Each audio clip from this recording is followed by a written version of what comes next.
ایک حدیث میں آتا ہے کہ قیامت کے دن ایک آواز دینے والا آواز دے گا، عقل والے لوگ کہاں ہیں؟ عقل والے کہاں ہیں؟ لوگ پوچھیں گے کہ عقل والے کون ہیں؟ جواب دیا جائے گا وہ لوگ جو اللہ کو کھڑے بیٹھے اور لیٹے یاد کرتے تھے، اور آسمان و زمین کی تخلیق میں غور کرتے تھے، اور کہہ اٹھتے تھے خدایا تو نے ان کو بیکار نہیں بنایا، تو پاک ہے، بس ہم کو جہنم کے عذاب سے بچا لے۔ یہ ہیں عقل والے، جن کا ذکر ان کے اندر فکر پیدا کرتا ہے کہ یا رب آخرت کے عذاب سے بچا لے۔ یعنی وہ سارے غور و فکر کے نتیجے میں اللہ کی عظمت اور ہیبت کے قائل ہوتے ہیں، فوراً ان کو اپنی آخرت اور انجام کی فکر ہونے لگتی ہے۔ حضرت ابو ہریرہ رسول اللہ صلی اللہ علیہ وسلم سے روایت کرتے ہیں، ایک شخص چھت پہ لیٹا ہوا تھا، آسمان اور ستاروں کو دیکھ رہا تھا۔ دیکھتے دیکھتے اس کے دل پر اللہ کی ایسی ہیبت آئی، ایسا عظمت کا احساس ہوا کہ بولا خدا کی قسم مجھے یقین ہے کہ تمہارا پیدا کرنے والا کوئی ہے، تم خود نہیں بنے۔ یعنی ستاروں کو دیکھ کے وہ کہتا ہے اے اللہ تو مجھے بخش دے، تو جو بھی ہے تو مجھے بخش دے۔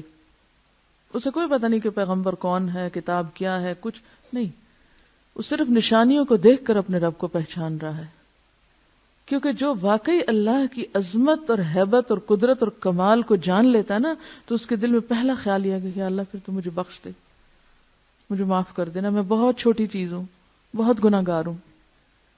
جب کوئی اللہ کی قدرتوں کو دیکھتا ہے تو اس کو اپنی کوتاہیاں یاد آتی ہیں نا، اپنا آپ حقیر نظر آتا ہے، اور جو اللہ کی قدرتیں نہیں دیکھتا اس کو اپنی ہی بڑائیاں اور اپنے ہی آرٹ اور اپنی ہی ذہانتیں اور اپنے ہی کمالات پھر اس کی نگاہوں میں سمائے رہتے ہیں، میں یہ بھی ہوں اور میں وہ بھی ہوں اور میں ایسا بھی ہوں اور میں ویسا بھی۔ یہ سارے تکبر نتیجہ ہے اس بات کا کہ ہم نے اپنے رب کو نہیں پایا، پھر سارا وقت دھیان اپنی ہی تعریفوں اور اپنے ہی کمالات کی طرف لگا رہتا ہے۔ تو اس میں ایک اور بات یہ بھی پتہ چلتی ہے کہ تنہائی میں یاد کرنا رب کو، اور اپنے انداز میں یاد کرنا اور واقعی یاد کرنا، کسی رٹے رٹائے جملے کی شکل میں نہیں یا کسی بنے بنائے سانچے کے طریقے پر نہیں، بلکہ حقیقی معنوں میں رب کو یاد کرنا۔ اسی لیے ایک حدیث میں آتا ہے کہ جو شخص تنہائی میں اللہ کو یاد کرے وہ ایسا ہے جیسے اکیلا کفار کے مقابلے میں چل دیا ہو۔ جو شخص تنہائی میں رب کو یاد کرے وہ ایسا ہے جیسے اکیلے ہی یعنی دشمنوں سے لڑنے کے لیے چل پڑا ہو، یعنی اس کا مقام اجر و ثواب کے اعتبار سے اتنا بڑا ہے۔ ایک اور حدیث میں آتا ہے 7 آدمی وہ ہیں جن کو اللہ تعالی قیامت کے دن اپنے عرش کے سائے میں جگہ دے گا، جس دن اس کے سائے کے سوا کوئی سایہ نہ ہوگا، کوئی سایہ نہ ہوگا۔ اور ان میں سے ایک شخص کون ہوگا؟ جو تنہائی میں اللہ کو یاد کرے اور اس کی آنکھوں سے آنسو بہ پڑے۔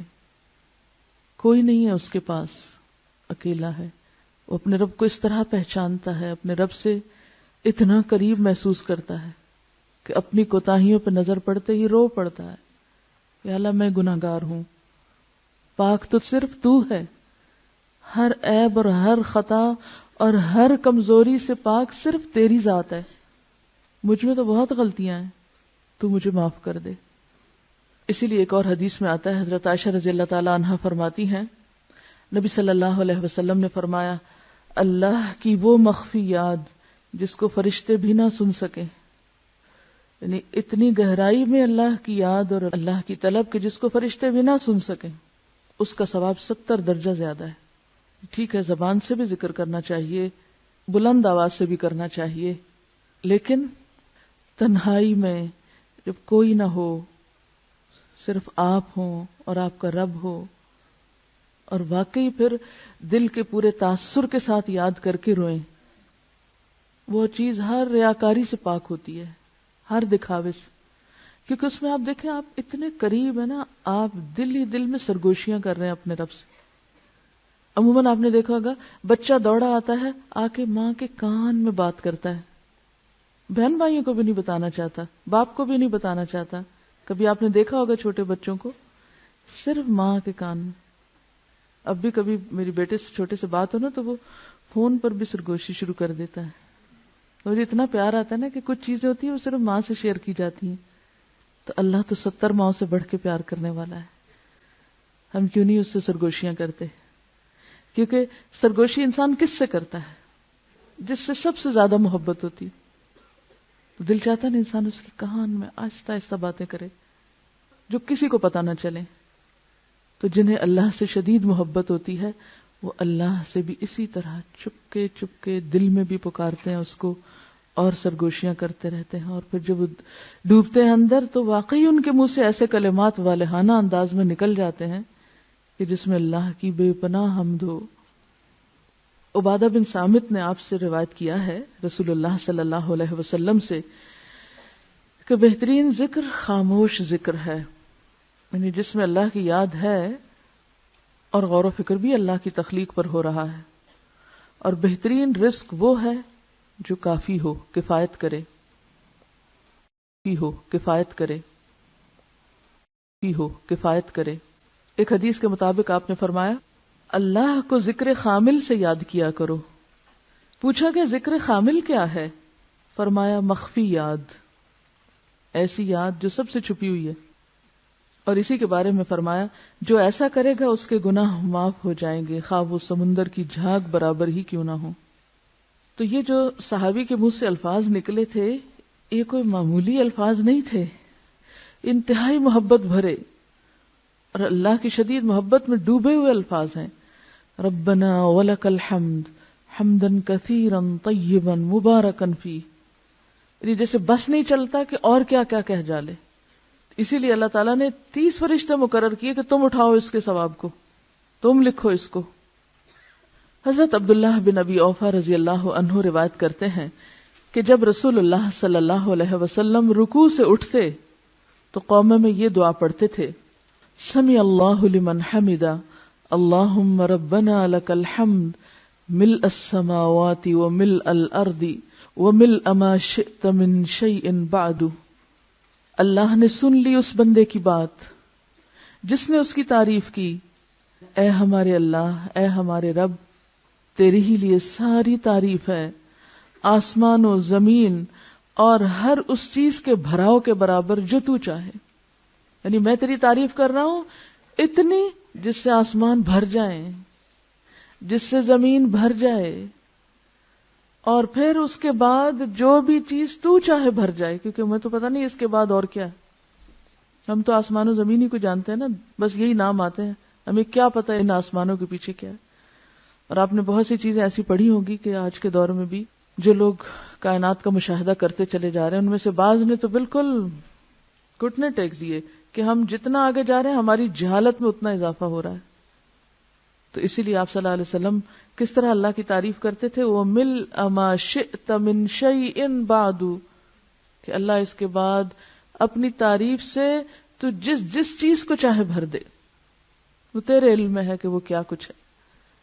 حضرت ابو سعید خدری رضی اللہ عنہ فرماتے ہیں کہ رسول اللہ صلی اللہ علیہ وسلم جب اپنا سر رکوع سے اٹھاتے تو یہ دعا پڑھتے تھے ربنا لک الحمد ملء السماوات والارض وملء ما شئت من شيء بعد اهل الثناء والمجد احق ما قال العبد وكلنا لك عبد اللهم لا مانع لما اعطيت ولا معطي لما منعت ولا ينفع ذا الجد منك الجد.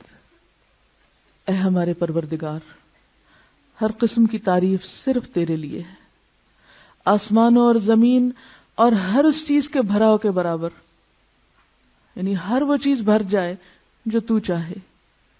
اور بندے نے جو تیری تعریف اور بزرگی کی وہ تیرے لائق ہے، وہ تجھے زیبا ہے.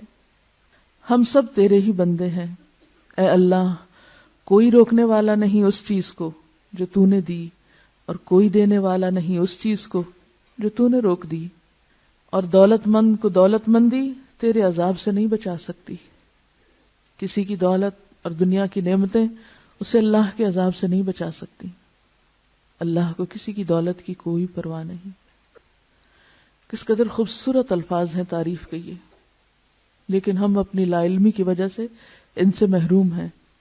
مجھے بھی تھوڑا ہی عرصہ پہلے، 2 سال پہلے رمضان گزارنے کا اتفاق ہوا حرم میں.